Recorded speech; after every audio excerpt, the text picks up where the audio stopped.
Presque tous. Et le tout est exacerbé par le fait qu'on travaille dans un contexte international avec des différences culturelles qu'il faut comprendre et faire accepter.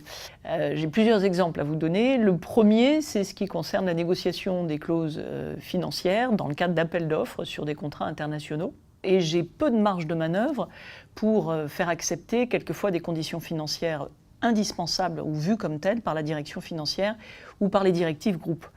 Et dans ces cas-là, je dois être très bien préparé en amont sur l'ensemble du contrat pour savoir quelles sont les contreparties sur lesquelles je vais pouvoir lâcher et proposer à la négociation, puisque moi, je tiens absolument à certaines conditions financières. Deuxième cas de figure, c'est typiquement lorsque le crédit qu'on accordait au client doit diminuer parce que les informations financières sont moins rassurantes qu'auparavant. Dans ces cas-là, il faut convaincre et le client et le commercial en charge de la relation client, et ce n'est pas toujours facile. Mais dans ces cas-là, il faut s'appuyer clairement sur des plans B. Il faut que je puisse proposer, en échange de la réduction de garantie qu'on va mettre en place, des solutions alternatives qui font que le client va pouvoir néanmoins avoir la même marge de manœuvre chez nous en termes d'activité. Autre situation, c'est celle de la relance client sur des clients à l'international ou d'un pays à l'autre.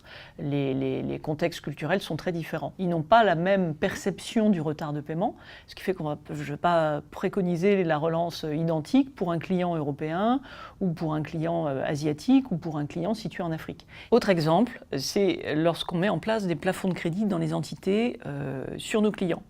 Ça n'est pas toujours bien perçu par les entités ni bien compris dès lors qu'on est par exemple dans un pays où le renseignement financier n'existe pas ou n'est pas de qualité suffisante.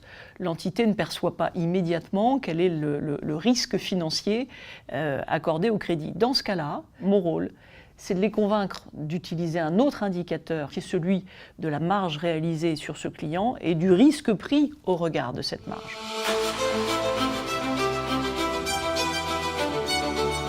En interne, clairement, la pédagogie, indispensable.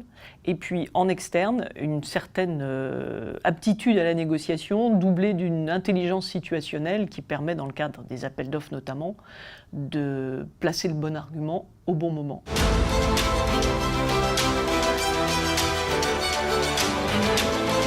Ouais, son aide est essentielle.